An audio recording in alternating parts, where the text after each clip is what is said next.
हौसले बुलंद हों और इरादे अटल तो मंजिल पाने के लिए रास्ते अपने आप बन जाते हैं। और ये भी सही है कि किस्मत आपको अपनी मंजिल तक ले ही जाती है।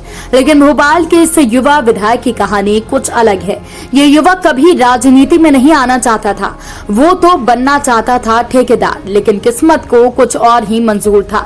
हम बात कर रहे हैं एक्सीडेंटल पॉलिटिक्स में आए कांग्रेस के दबंग और हर दिल अजीज युवा विधायक आरिफ मसूद की।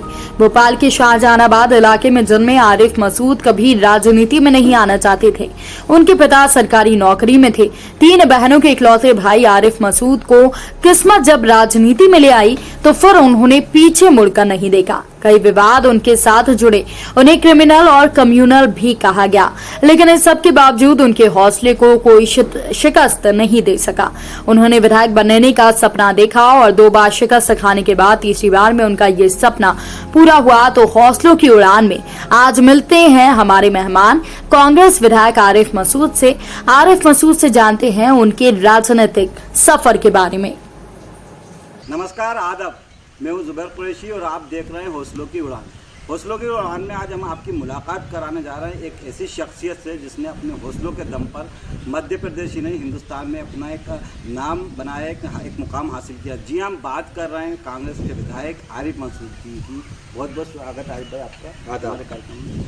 आरिफ भाई, किस तरह की शुरुआत रही जब लोग बचपन होता है, लोग अपने ड्रीम्स को लेकर सोचते हैं कि कोई आईएएस बनने की प्लानिंग करता है, कोई आईपीएस बनने की सोचता है, कोई डॉक्टर के लिए सोचता है, कोई इंजीनियर की सोचता है, लेकिन आपने कठिन डगर चुनी। राजनीति तो सियासत को बोलते हैं कि कठिन मार्ग होता है। लाखों लोग राजनीति में आते हैं लेकिन कोई कामयाबी नहीं, किसी को बहुत कम लोगों को कामयाबी हासिल होती है। बहुत अच्छा सवाल करा जुबैर भाई आपने। मैं राजनीति में आया नहीं हूँ और न राजनीति का कोई शौक़ था। एक इंसिडेंट था जैसे राजनीति में आ गए, और वो मैं शुरू से बताना चाहता हूँ कि मुझे आज भी याद है जब आरक्षण को लेकर बात उठी थी। भोपाल में गेस्ट ट्रेजडी हुई थी, मैं 8th क्लास में था और उस गेस्ट ट्रेजडी में एक आंदोलन चला। कुछ सीनियर्स आंदोलन कर रहे थे जनरल प्रमोशन, तो वो जनरल प्रमोशन की मांग करते करते आप ही की तरह एक हमारे दोस्त हैं नरेंद्र कुलश्रेष्ठ, बेचारा अभी बीमार है बहुत। पत्रकार है, क्राइम रिपोर्टर है, शांत प्रकाश, और अन्य उसमें बहुत काम करा उन्होंने। तो नरेंद्र मेरा साथी था। नरेंद्र और हम लोगों ने कहा, नरेंद्र गिल है आरिफ भाई अपन तो आंदोलन करेंगे और अपन भी जनरल प्रमोशन लेंगे। तो बच्चे थे हम लोग, लग गए। वहीं से एक शौक़ पैदा हो गया। शाहजहानाबाद में लीडर्स को बैठे हुए देखते थे रात में। शाहजहानाबाद का एक पुराने भोपाल की एक बड़ी वो रहती थी शाहजहानाबाद और चौक, यहाँ पे सारे नेता रात में बैठा करते थे। तो वहीं से एक शौक़ पैदा हो गया और लग गए।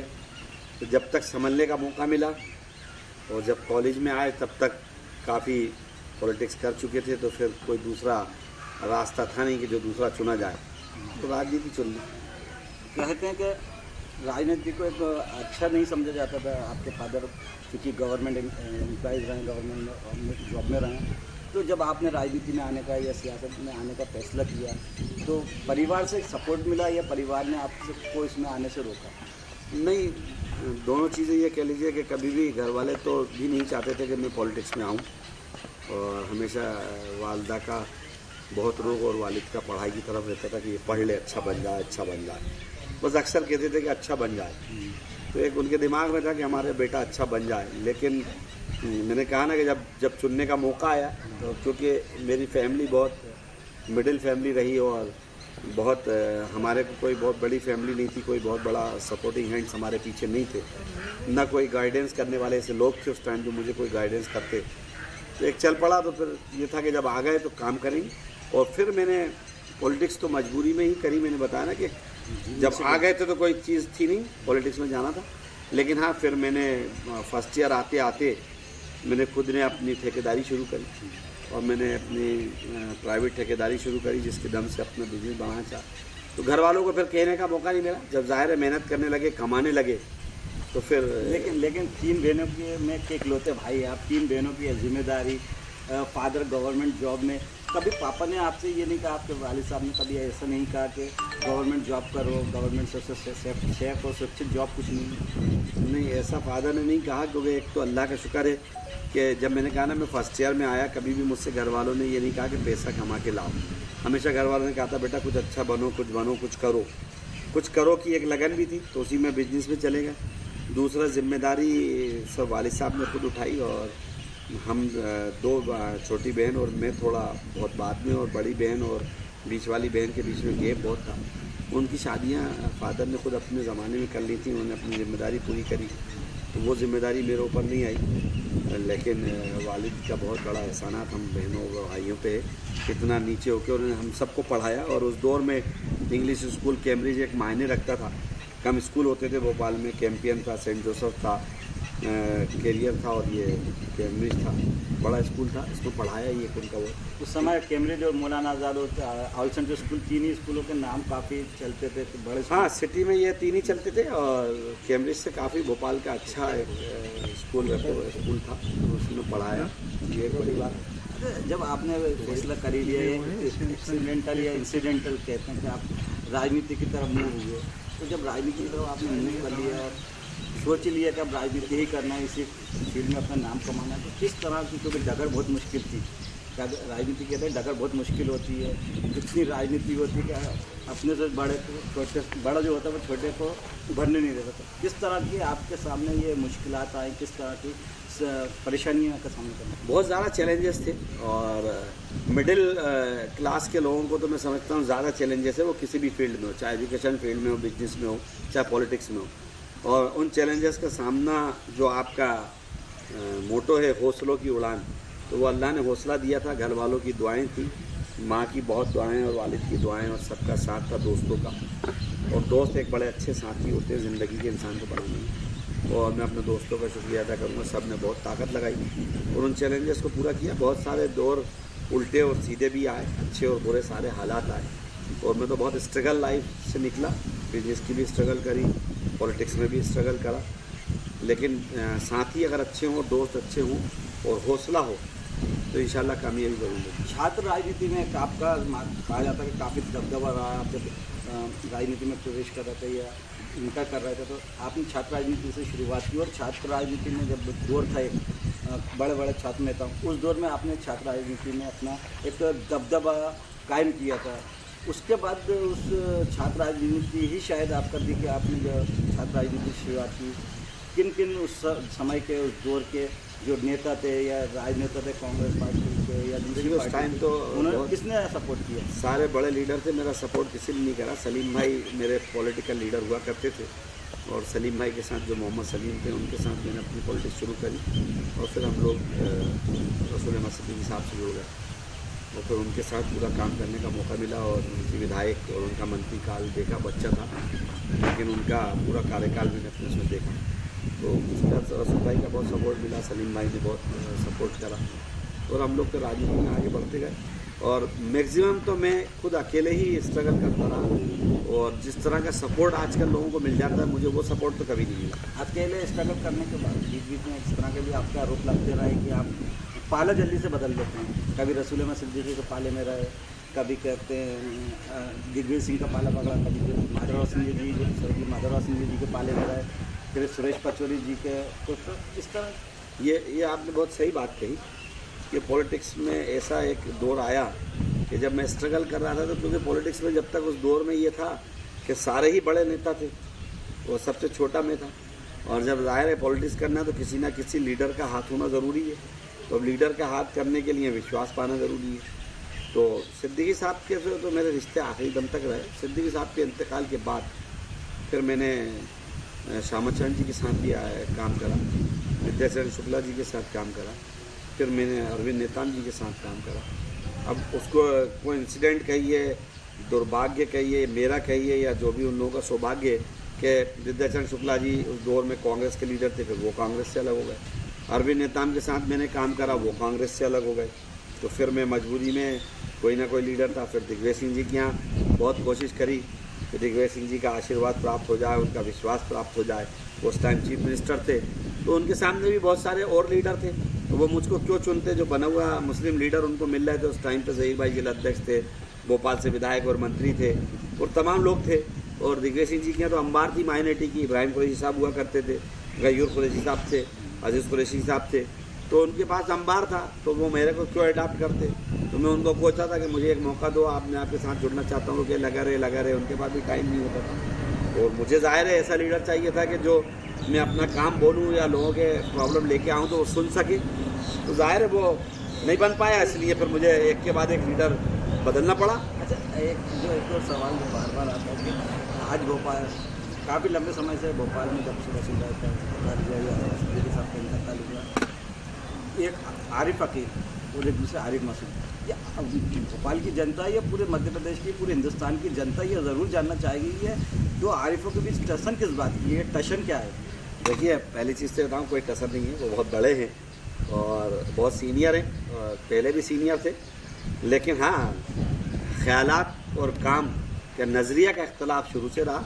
उनका काम करने का नज़रिया अपना अलग था, जिससे मैं इत्तेफाक कभी पहले ना करा, और आज भी बहुत सी चीज़ों में इत्तेफाक नहीं करता। अभी 15 महीने वो मिनिस्टर रहे, मैं मेरे साथ रहा, बहुत सारी चीज़ें ऐसी थी जिस पर मुझे इत्तेफाक नहीं होता था। तो वो इख्तलाफ ज़रूर रहा, लेकिन ऐसा कोई झगड़ा नहीं रहा। वो बेसिक झगड़ा तो, क्योंकि मैंने कहा ना कि रसूल अहमद सिद्दीकी साहब के साथ में रहा, और वो रसूल अहमद सिद्दीकी साहब के टाइम पे पॉलिटिक्स में आगे बढ़ रहे थे, और ज़ाहिर है सिद्दीकी साहब के ख़िलाफ़ चुनाव लड़ रहे थे, और वो चुनाव जनता दल से लड़े। उस समय हम रसूल अहमद सिद्दीकी साहब के साथ कांग्रेस से थे, तो वो इख्तलाफ तब से बना। इख्तलाफ तो है, लेकिन कहीं ना कहीं आप उनको फॉलो भी किया है। एक बात, इसमें मेरे दो सवाल हैं। एक तो आप दोनों एक पार्टी में रहे, लेकिन कभी मैं एक साथ एक मंच पर नज़र नहीं आया, वजह। दूसरी चीज़, आप उनको फॉलो करा, अगर उन्होंने जनता दल से कांग्रेस छोड़ कर जब टिकट नहीं मिला तो जनता दल से चुनाव लड़ा, आपको भी कांग्रेस से टिकट नहीं मिला तो आपने भी पार्टी बदल कर दूसरे दल से चुनाव लड़ा। कहीं ना कहीं रास्ता तो उन्हीं का अपनाया ना? नहीं, उनका नहीं अपनाया। मैं, उनके और मेरे में अंतर है। वो निर्दलीय चुनाव लड़े, फिर जनता दल से चुनाव लड़े।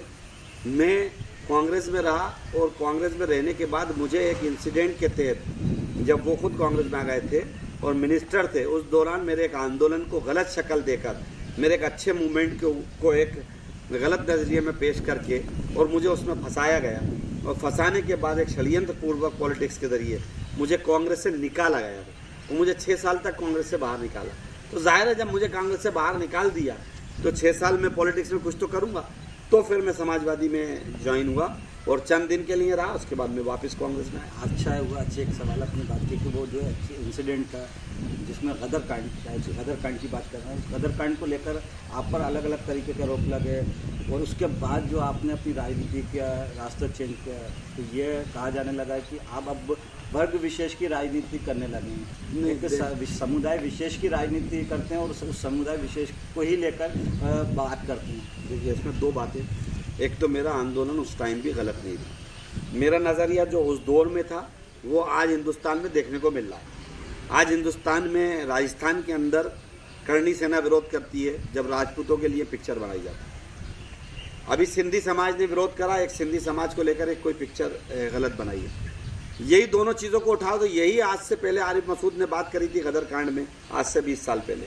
तब मैंने ये कहा था कि कोई भी पिक्चर, मेरा पिक्चर से इख्तलाफ नहीं था, सिनेमा से कोई वो नहीं था। मेरा मकसद था कि कोई पिक्चर बने, पिक्चर बनती है मनोरंजन के लिए, लोगों को मनोरंजन देने के लिए। तो कोई पिक्चर बने, मनोरंजन के लिए बने, बहुत अच्छी बात है, लेकिन उसमें किसी के मज़हब को ठेस ना पहुंचाई जाए, महज पैसा कमाने के लिए किसी के मज़हब के अकायद का मजाक उड़ाया जाए, इसका मैं विरोध करता हूं। क्योंकि उस दौर में, उस पिक्चर में हमारे नबी के बच्चियों के बारे में उसके नाम का इस्तेमाल हुआ था, जिसका मैंने विरोध करा था। आज राजपूत समाज भी करता है, आज दीगर समाज भी करते हैं, अब इसको क्या कहेंगे? लेकिन विरोध करने का मतलब ये थोड़ी है कि आप अहिंसक हो जाए। कितने लोगों का गदर हुआ था, कितने पुलिस वालों का घायल हुए थे, कितने पब्लिक भी घायल हुए थे। तो ये इस तरह का विरोध जो अहिंसक हुआ था, कैसे? उसमें डिस्ट्रिक्ट एडमिनिस्ट्रेशन फेल्यूर था, मेरी तरफ से नहीं था।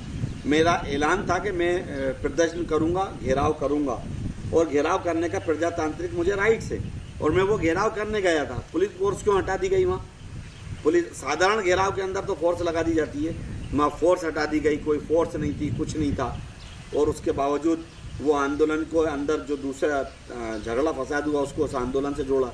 पुलिस के हाथ कटने से उस आंदोलन का कोई ताल्लुक नहीं तो था। ये क्या था? उसी पूरा की वजह से मामला तो क्या मैं था? अदालत से बरी हुआ। नहीं, ये पूरा मामला क्या था कि वो प्री प्लान था या इस आंदोलन को बदनाम करने जाहिर है और इस आंदोलन और उसके पीछे था कौन? इस आंदोलन को बदनाम करने और मुझे इस आंदोलन से एक गुंडा तत्व और एक सांप्रदायिक छवि देने का प्रयास लोगों ने करा था। उसमें सफल भी हुए। लेकिन वो लोग कुछ समय के लिए सफल हुए, ज़्यादा नहीं हुए, क्योंकि मैं अदालत से भी बरी हुआ। 70-80 केस और ठीक है ना, मुकदमे तो लगते हैं, 70 केस नहीं, मेरे पास 30-32 केस चले, लेकिन सब में भी बरी हुआ। अब कोई केस नहीं चल रहा। मेरे को कोई अच्छा, राजनीति के में आने के बाद आपने बीच में जब राजनीति में नहीं आया था आपने ठेकेदारी शुरू की, तो ये एजुकेशन लाइन में आगे बढ़े, क्योंकि छात्र राजनीति की थी, तो ये कॉलेज का मैटर आया था बीच में, ये आपका कॉलेज वगैरह तोड़ दिया गया था, आपने ऐसा क्या विरोध कर दिया था कि सरकार को आपको कॉलेज तोड़ना पड़ा था? ये अवैध है या क्या वजह थी कि इसमें राजनीति कुछ था? सबसे बड़ी चीज़ तो ये है कि जब मैं स्टूडेंट पॉलिटिक्स में था और ठेकेदारी कर रहा था, उसी टाइम पे एक दिमाग हमारे 2-4 साथियों ने मिलकर बनाया। हम लोगों ने तय करा कि एजुकेशन फील्ड चलना चाहिए, इसमें हम अपना खर्चा तो निकालें, साथ में हम कम खर्चे में बाकी लोगों को पढ़ाने का प्रयास करें, ताकि जो हम लोगों ने पीड़ा झेली है वो हम माइनॉरिटी के बच्चों को खास तौर से, मुस्लिम बच्चे एजुकेशन भी लें और आगे जाएँ, और सिटी के बच्चे, उसमें दोनों कास्ट थे, मुस्लिम और सिटी के बच्चे। तो सिटी का बच्चे जो है अच्छे कॉलेजेस में नहीं जा पाते, तो एक अच्छा इंफ्रास्ट्रक्चर वाला कॉलेज देना चाहिए। उसी बुनियाद पर हमने सिटी में कॉलेज चुना, जगह चुनी, परमिशन हमारे पास सब है, और हम अदालत से जीते हुए थे, बावजूद उसको एक भ्रम बनाया गया, तालाब के अंदर बना दिया, तालाब के अंदर बना दिया। मैं अक्सर एफिडेविट देता रहा हूँ, सरकार को एफिडेविट दिया है, कोर्ट में एफिडेविट दिया है कि आकर नफ्ती कराई जाए, अगर मैं तालाब के दायरे में आता हूँ तो बिल्कुल मैं स्वयं तोड़ने को तैयार हूँ। उस एफिडेविट का तो कोई जवाब रिटर्न में मिलता नहीं है। अखबारों में भारतीय जनता पार्टी के नेता और लोगों को चलाने के लिए अच्छा लगता है, लेकिन मैं लीगलाइज हूँ और सारी परमिशन है मेरे पास। और तो ये जब आपका तोड़ा था या इनलीगली तोड़ा था, आप मानते हैं कि इनलीगली तोड़ा था, गलत तरीके से तोड़ा था, अवैध रूप से तोड़ा था? बिल्कुल, वो आपने कुछ वो तोड़ के टेरर फैलाना था, और उनका मकसद था भोपाल में दंगा कराना। तो मैंने इसीलिए लोगों से अपील करी, मैं बाहर था, भोपाल में था नहीं, तो मुझे पता चला, जबकि कोर्ट का आदेश था, सारे आदेश के बाद उसको तोड़ना नहीं चाहिए था, लेकिन जब वो तोड़ने गए तो इसके पीछे शिवराज सिंह जी की एक मंशा थी, उनकी मंशा थी कि ये पब्लिक फोर्सली विरोध करे, और जब पब्लिक फोर्सली विरोध करे तो भोपाल में दंगे फसाद हो तो चार्जेस लगाए जाएँ। तो मैंने भोपाल की जनता से कहा कि जो नुकसान सरकार मेरा करना चाहती है मेरा कर ले दीजिए। आपका वीडियो वायरल? जी, मैंने वीडियो उसी टाइम डाला कि बिल्कुल तोड़ने दीजिए, और हमें आसमान वाले को बहुत भरोसा है। काफ़ी माहौल शांत रहा था, बिल्कुल, लोग पब्लिक का मूवमेंट रुका, और लोगों ने मुझको बहुत कहा कि आप ऐसा क्यों कर रहा हूँ। मैं कहा नहीं, मैं इसलिए कर रहा हूँ कि मुझे पहली प्राथमिकता शहर में अमन का है। अच्छा, आप शिवराज सिंह चौहान को जो लगातार 13 साल में CM रहे, मुख्यमंत्री रहे, किस तरह का मुख्यमंत्री मानते हैं? बाय नेचर, बाय प्रशासनिक, ये किस तरह का आप मुख्यमंत्री?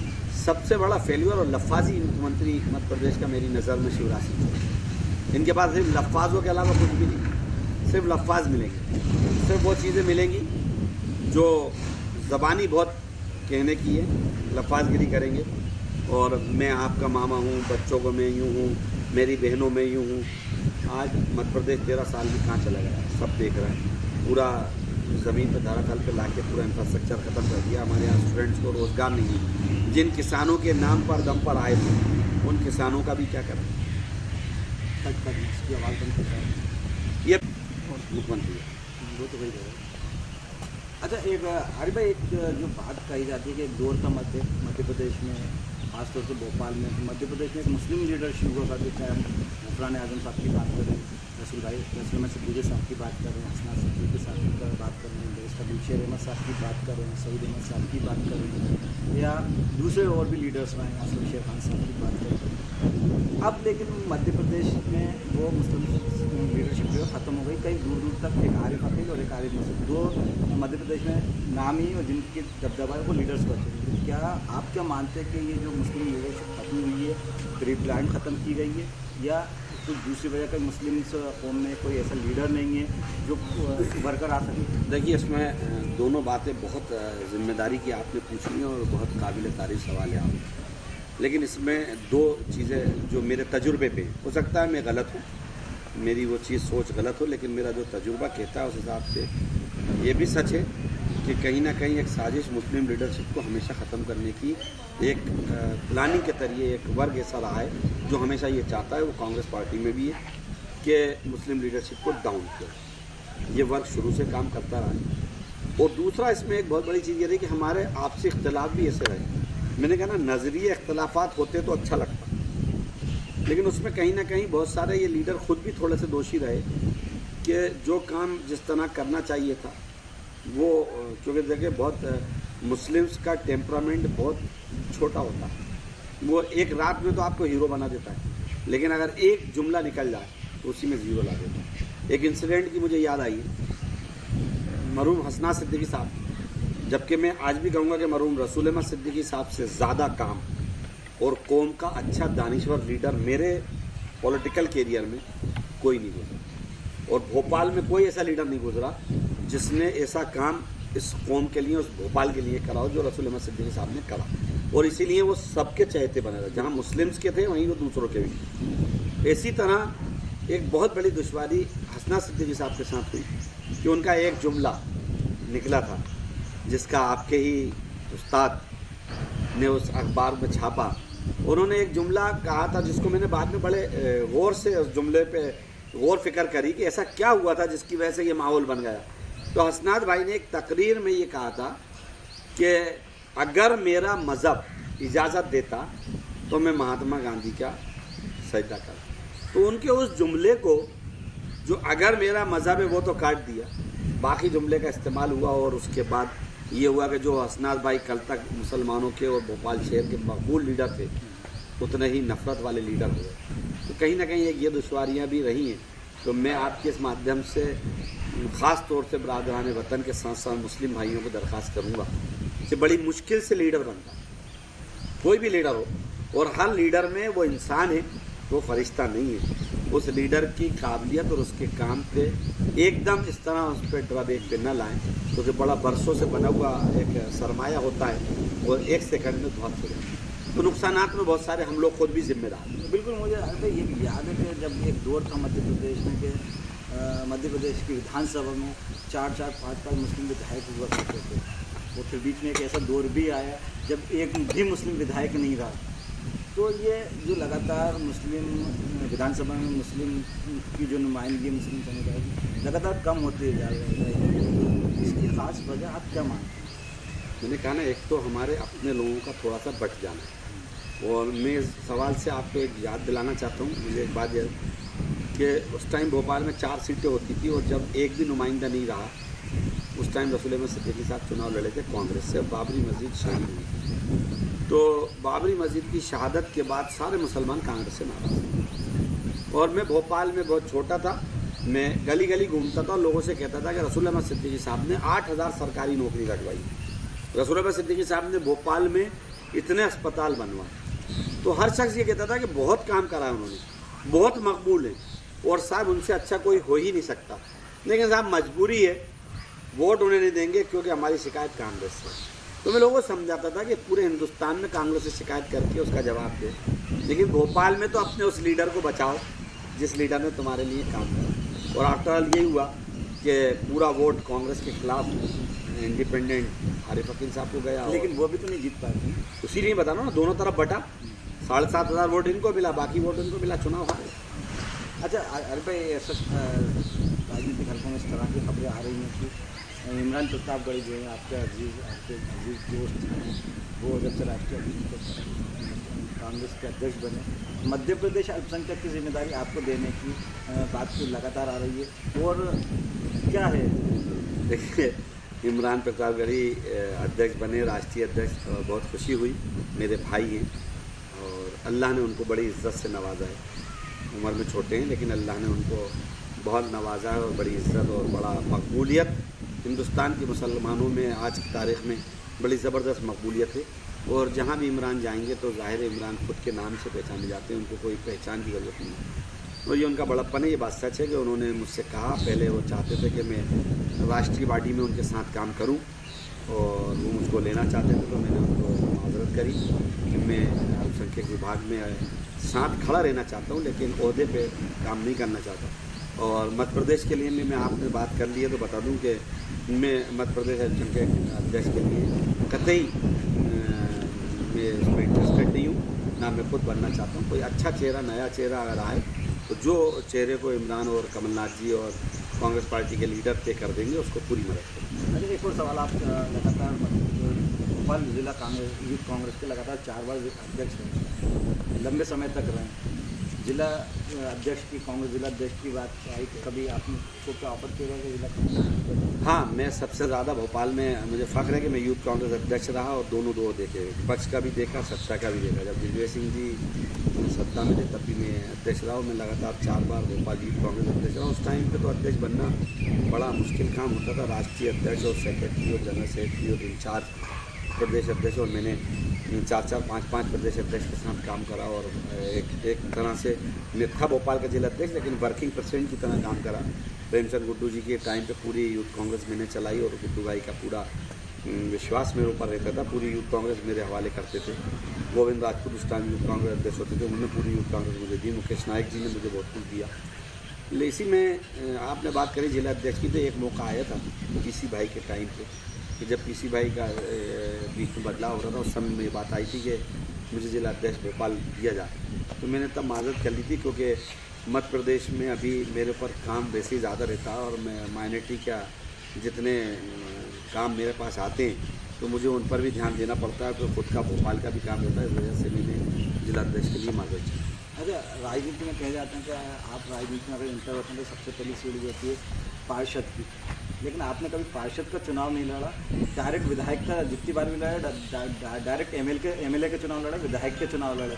पहली बार में आप नाकाम रहे, दूसरी बार में नाकाम रहे, लेकिन तीसरी बार में आप कामयाब रहे, विधायक बन गए। तो ये आपका जो ड्रीम था विधायक बनने का अब पूरा हुआ, तो अब नेक्स्ट क्या? देखो, पहली चीज़ तो ये बता दूँ कि मैं शुरू से कहूँगा कि मैं लोगों से कहता हूँ अच्छा सोचो, जो एक टारगेट कर लो वो करो। मैं संगठन में आया तो मैं जब यूथ कांग्रेस अध्यक्ष बनना चाह रहा था, उस टाइम बहुत बड़े बड़े लोग यूथ कांग्रेस अध्यक्ष के लिए लगे रहते थे। खुद जो सलीम भाई जिन्होंने मुझे राजनीति में आगे बढ़ाया था, वो भी खुद अध्यक्ष थे और वो नहीं चाहते थे हटना। मैं इन सबसे स्ट्रगल करता रहा, लेकिन मैं बार बार कहता रहा कि मैं अध्यक्ष बनूंगा। मैं अरविंद नेताम जी के साथ जुड़ा था। अरविंद नेताम जी ने मुझसे कहा कि मैं दिग्विजय सिंह जी से बात करके तुम्हें कहीं ना कहीं बीडीए में वाइस चेयरमैन या कहीं बनवाता हूँ। तो मैंने उस दौर में भी कहा, अरविंद नेताम जी की इस बात की गवाही देंगे आज भी, कि मैंने उनको मना करा। मैंने कहा नेताम साहब, मैं कतई उसमें नहीं जाना चाहता, मेरा सिर्फ मन है कि संगठन में रहूँगा और संघर्ष करूँगा, मुझे यूथ कांग्रेस अध्यक्ष बनवाइए। तो एक मोटो रखा और मालिक ने कामयाबी दी। फिर मैंने प्लान करा कि मैं पार्षद कभी नहीं बनूँगा, मैं जब भी बनूँगा एमएलए बनूँगा। पहला चुनाव लड़ा तो तब भोपाल में 4 सीटें थी, तो जाहिर है कि मुझे कांग्रेस से टिकट नहीं मिला, मैं सपा से लड़ा। और भोपाल के मुसलमानों ने, मैंने उस टाइम शुक्रिया अदा करा था भोपाल की जनता का कि मुझे वोट 13,000 दिए। लेकिन सीट जो बात आपने कही कि एक मौका ऐसा भी आया कि विधानसभा में मुस्लिम चेहरा गायब हो गया, तो मैं अपने आप को इस बात के लिए शर्मिंदगी महसूस नहीं करता कि जिस दौर में मैं लड़ा तो कम से कम भोपाल में मुझे 13,000 वोट मिलने के बाद भी आरिफ अकील चुनाव जीते और विधानसभा में चले गए। तो वो इल्ज़ाम मेरे सर नहीं आया कि 2 के लड़ने से सीट हार गए। उस टाइम परिसीमन नहीं था, लोगों के पास ऑप्शन नहीं था, लोगों को बड़ा ऑप्शन वो दिखा, इसलिए लोगों ने उनको चुना। अब मेरा ज़रूर मिशन रहता है कि विधानसभा में आया हूँ तो कोशिश करूँ कि विधानसभा को बना के रखूँ और अच्छा काम विधानसभा में करूँ। और अभी बहुत सारी उम्मीदें लोगों ने लगाई हैं और 2.5 साल हो गए, तो अभी ज़्यादा उम्मीद नहीं है कि आप पे आरोप लगते हैं वर्ग विशेष की, उससे कैसे जाते? नहीं, देखो, वर्ग विशेष का आरोप तो जो लोग लगाते हैं, मैंने कहा ना, मुझ पे कम्युनल और क्रिमिनल 2 चार्जेस अक्सर लगाए और मुझे इन चार्जेस से कभी भी फ़र्क नहीं पड़ा, क्योंकि ये जो आसमान वाला है ना, ये बहुत बड़ा बादशाह है और आसमान वाला सबकी हिफाजत करता है। मैं दिल से गलत नहीं था, ज़बान से गलत नहीं था, कर्म से गलत नहीं था। मैंने माइनॉरिटीज़ की बात करी है, बिल्कुल करी है। मुस्लिम वर्ग के हर मुस्लिम के ऊपर होने वाले जुल्म के ख़िलाफ़ मैंने ताकत से आवाज़ उठाई है, लेकिन उसका मकसद ये नहीं है कि मैं किसी दूसरे मज़हब या दूसरे धर्म का विरोधी रहा। मैं हमेशा उनका भी पक्ष रहा। आपका मकसद हिंदुस्तान का मुस्लिम लीडर जो जगह शून्यता है, खाली है, हिंदुस्तान में भी अब मुस्लिम लीडरशिप नज़र नहीं आ रही, कहीं अब आपका अगला टारगेट हिंदुस्तान की मुस्लिम राजनीति करने का तो नहीं है? ना, मैंने कहा ना, मुस्लिम्स तो पूरे हिंदुस्तान में मुझे फ़ख्र है कि बड़े उलेमाओं ने मुझे कबूल कर लिया और मैं all India Muslim personal law board का इतनी कम उम्र में मेंबर बनाऊं और एग्जीक्यूटिव मेंबर बनाऊं। तो ये उलेमाओं की सरपरस्तगी जो मिली है और उनके साथ बैठकर जो काम करने का मौका मिला, इसके लिए अल्लाह का शुक्र तो ये तो है ही, लेकिन ज़ाहिर तौर से कि मुस्लिम समाज के हर काम करने के लिए आगे सोचता हूँ और सोचता रहूँगा। अच्छा, एक आखिरी सवाल आता है आपसे कि जो आपने राह चुनी थी, जो आपने डगर चुनी थी, उस राह में पर चलते हुए आप कामयाब भी हुए? कहाँ तक मुतमईन है, कहाँ तक संतुष्ट हैं आप? अल्लाह का शुक्र है, अल्लाह का शुक्र है, मैं बहुत मुतमईन हूँ। और मैं 2.5 साल के कैरियर में भी रोज़ रात में जब सोता हूँ तो अल्लाह से माफ़ी मांग के सोता हूँ कि किसी इंसान का कोई हक़ मेरे ऊपर ना रहा हो। और ख़ास तौर से कोरोना में तो बहुत ही डर लगता था कि कोई भी किसी का हक़ ना रह जाए, क्योंकि मैं चुना, मुझे सब ने, हिंदू मुस्लिम भोपाल की तमाम जनता ने चुना है। तो ये थे हमारे कांग्रेस के विधायक आरिफ मसूद साहब, जिनसे हमने आज बात की हौसलों की उड़ान में, और जाने उनके वो राज जो अब तक किसी की नज़र में नहीं थे। कई सवालों के जवाब उन्होंने बेबाकी से दिए, कई सवालों को उन्होंने टाला भी। हालांकि काफ़ी अच्छी बातें कही हैं मुस्लिम लीडरशिप को लेकर, जो उन्होंने बात कही है वो भी बहुत ज़रूरी है। अपनी राजनीतिक, अपनी सियासी सफ़र के बारे में बताया। तो अब हाजिर होंगे इसी तरह दूसरे मेहमान के साथ। दीजिए इजाज़त, देखते रहिए नारद मुनि लाइव। नमस्कार।